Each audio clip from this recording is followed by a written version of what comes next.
Hi friends, it's good to have y'all here for another rant. That is the sound of ads being turned off on this video. We'll be discussing some pretty serious topics today, and I'll be getting a little more colorful than usual, so to keep YouTube from getting too grouchy and throwing this video into the shadow realm, we're gonna just keep monetization off. You might be wondering why I'm so amped up today, and well, we're gonna be discussing politics. Except not really, because that's a junkyard fire I've been dealing with every day for the last 9 years. So instead, we'll take a trip over to Congress and talk about their bipartisan AI dumpster fire instead. Most laws, if we're being honest, are essentially glorified knee-jerk reactions. Some lawmaker reads a shocking news story and thinks, "This is unacceptable, something must be done, think of the children," all while neglecting any forms of personal responsibility. And thus, with a heroic flourish and much performative outrage, another vague, overbroad, and impractical piece of legislation is born. The Take It Down Act, and yes, that really is the name, fits this category beautifully. It was made to curb a genuinely terrible thing, revenge porn and non-consensual deepfake content, but manages to misunderstand technology so profoundly you'd think the people who wrote it still dial into fucking AOL. This law is aimed at public-facing content, anything made with generative AI that would misrepresent a real person. Before we get any further, let's put our cards on the table. Anytime you're critical of a law designed to help victims, people are going to assume you're on team evil. That is not the point here. Of course, revenge porn is heinous, and deepfakes are the worst nightmare of anyone who's had their face plastered somewhere it shouldn't be. In the United States, though they've lagged horribly, we do have laws built to protect victims in these cases. What we're going to discuss in detail is whether this law does anything at all to address these horrors in a way that we haven't already, or if it's the equivalent of rearranging the deck chairs on the Titanic. I'm not here to tell you if a law like this should or shouldn't exist, or if it does or doesn't go far enough. This is something better left to you lovely folks. I'm here to call out snake oil when I see it, and at the end of the day, that is why we're here. My frustrations come from the awful implementation, not the implementation itself. And so I know it'll be tempting to shake a finger at me and go, "You're pro XYZ because you talk about how this law could be better." And I want to assure you that that isn't the case. It's more a matter of being frustrated by a lack of ability to competently execute the idea. Instead, they're simply giving everyone a placebo and thinking they won't notice. It's just gross mismanagement. The uncomfortable truth that most people in politics love to ignore is that laws written by people who don't understand technology tend to do 3 things spectacularly well. They create confusing obligations, they screw over innocent individuals, and they completely fail to inconvenience the people they're supposed to stop. So what exactly did Congress cobble together after its collective panic attack? In short, the Take It Down Act does 2 main things. First, if you knowingly share someone's naughty photo or AI-generated naughty photo lookalike without their yes please, congratulations, you've just earned up to 3 years of federally sponsored room and board. Threatening to post the image counts too. No more in Minecraft messages with this one. The other big part of this is that any site whose primary gig is hosting user-generated stuff now has 48 hours to yank reported intimate images once a victim or their lawyer shouts objection. The clock starts the minute an email lands or a web form is filled out. Fail, and the FTC will descend with the energy of your favorite middle school hall monitor and label you an unfair or deceptive business. Which in plain English just translates to a literal butt-ton of fines. That said, there are a couple of important footnotes that Congress buried in the fine print that you should know about.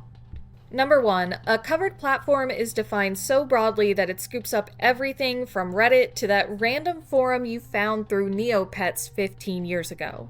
2, encrypted messaging is just glossed over entirely, a lot like this statement. And 3, duplicate removal isn't just delete the link. Platforms are commanded to make reasonable efforts to hunt down every mirror copy.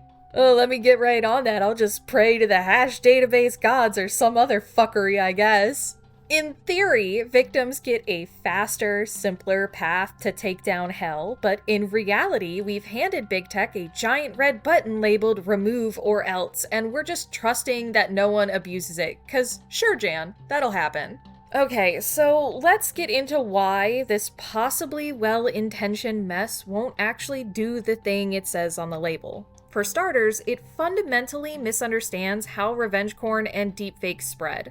48-hour takedowns are meaningless in internet time. By the time someone files a takedown request, screenshots have been captured, links archived, torrents seeded, and copies scattered to every godforsaken corner of the fucking internet. Trying to purge intimate images after they've gone live is about as effective as yelling stop at a tsunami. The genie doesn't just pop into the bottle because the FTC got scary with Facebook or any other platform. And now we've got the false flag problem. With literally no penalty for lying about a takedown request, there's now a loophole that's turned into a neon welcome sign for anybody disgruntled with a particular provider. If your content pisses someone off, boom, flagged as non-consensual. Small platforms, lacking armies of moderators, will just auto-delete to dodge fines. And congratulations, Congress, you've weaponized censorship in the name of protection. Let's not forget how this law flat out ignores the private API elephant in the room. Congress drafted this thinking Facebook posts and Google images. In reality, the worst content increasingly moves through API endpoints, private servers, or local models. If the bad stuff isn't on a public web page, the law doesn't touch it. Let's do a quick example. Some dude spins up a private front end accessible through just a link.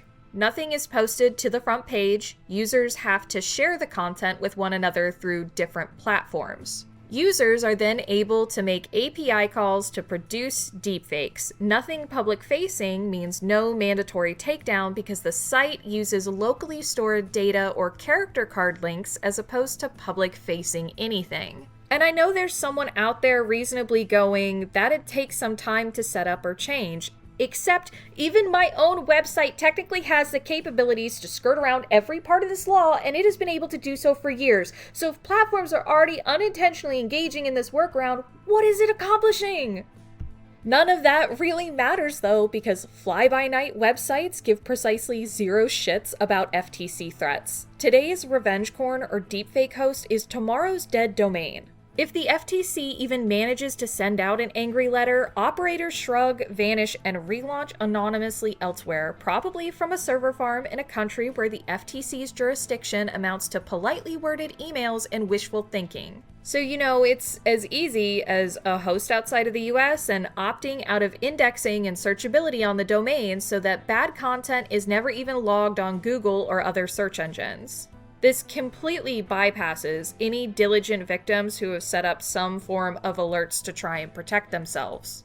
All this does is let providers dodge accountability by ensuring there's less egregious public-facing content where someone is able to go, look at what Grok made! And none of this even touches on the fact that the law cripples good faith organizations from sending in takedown requests on behalf of known victims. It is only once the individual or their legal representation reaches out that compliance is even a question. In short, the law puts a massive burden on legitimate platforms while doing jack all to stop actual offenders. Revenge porn that uses AI isn't suddenly gonna evaporate, it's just gonna burrow deeper, get smarter, and become harder to detect. I'm so glad that some politicians got to pat themselves on the ass and feel good about this one.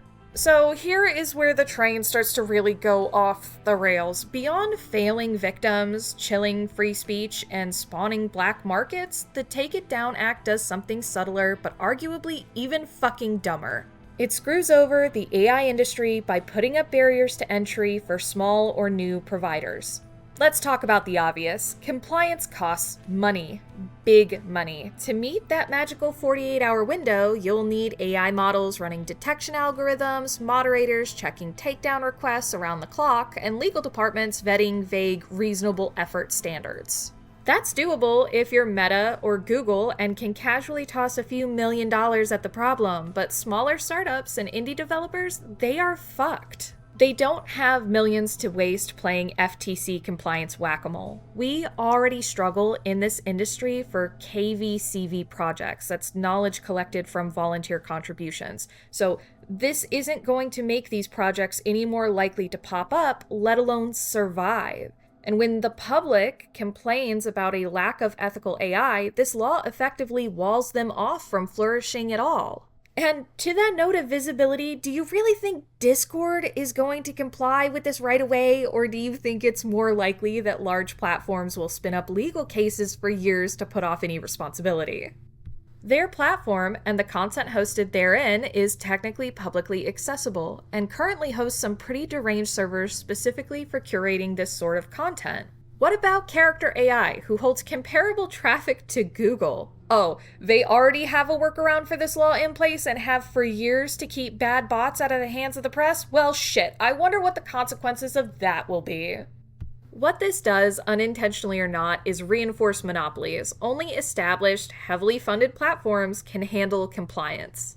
Startups now face three choices: bankrupt themselves trying to keep up, overhaul their systems praying the Eye of Sauron never lands on them, or lastly, simply never launch public-facing user-generated AI services at all. This means more platforms like Silly Tavern and TTI, which focus more on the front end, something vastly different from places like Rizu, Psy, Mo, and others. What we're doing is creating an environment where only sanitized, neutered platforms exist, built by a handful of powerful corporations who self-censor to avoid endless liability, all while legacy fish in the pond try to avoid being swallowed up by these sorts of laws. AI research itself could also stagnate because experimentation with generative models, which thrives on openness and wide participation, well, suddenly that's legally radioactive. We might not like to admit it, but the adversarial space is important to study. And while this won't make that sort of research illegal, it will call into question and possibly even stall out some of those attempts at understanding. And none of this, by the way, actually solves the original revenge corn problem. Instead, we've thrown sand into the gears of innovation while bad actors simply move underground. What we have here isn't just a bad law, it's a window into how policymakers keep fundamentally misunderstanding tech regulations. The Take It Down Act isn't unique. It's simply the latest episode in a long, tiresome Netflix series titled Lawmakers Panic About Technology They Don't Understand and Ruin Everything for Everyone. The real damage isn't just about AI startups or misguided platform penalties. We already watched this go down poorly with social media once before, and seeing it again with AI is, well, honestly, it's kind of pathetic on the part of Congress, even though that might not actually be anything new. This law doesn't accomplish anything special beyond being able to cheer for bipartisanship over protecting the youth of America or whatever the fuck we're trying to spin this up as. What critics often miss isn't just that the law is flawed, but that it fundamentally misunderstands why revenge porn and AI abuse thrive in the first place. These crimes aren't purely technological problems, they're societal. Technology didn't invent cruelty, revenge, or exploitation. The natural world did. Yet the knee-jerk regulatory response keeps pretending that AI itself is the villain rather than the people misusing it. So what happens next? Not a lot, honestly. This law probably doesn't apply to you or any of the content you consume, so feel free to take a breather on that one. And if it does apply to you, well, there are some easy workarounds that have been laid out pretty clearly by the giant pitfalls in the actual law. Which means the next big thing that should happen is pretty simple. Congress could and probably should go back to the fucking classroom. I'm not here to say that this should be regulated or something shouldn't be regulated. That's a discussion for you, the public, the people that these folks should be representing. Their lack of ability to think critically beyond what looks good to the public shows just how much people in power value security theater over meaningful change. And I can hear someone out there going, Ellie, certainly they were thinking an API call is not the most complex concept in the world, which could very well be the case, but you know what? That just means that this was knowingly pushed out as security theater, and that arguably is even fucking worse than being ignorant. At the end of the day, the Take It Down Act doesn't just miss the mark, it actively distracts from solutions that might actually help if that was ever the intent. In other words, until Congress decides to remove the collective heads from its collective ass and consult fewer panic lobbyists and more SMEs, engineers, and educators, our laws will continue producing far more mess than solution. But hey, at least they're doing something, even if that something is arguably making everything worse. And so on that note, folks, that's gonna be it from me today. I'm gonna go rant into this bottle of whiskey now in hopes of deluding myself into believing politicians will ever wisen up in regards to technology, while quietly hoping that my documentation of these efforts doesn't lose me my day job. See ya, nerds!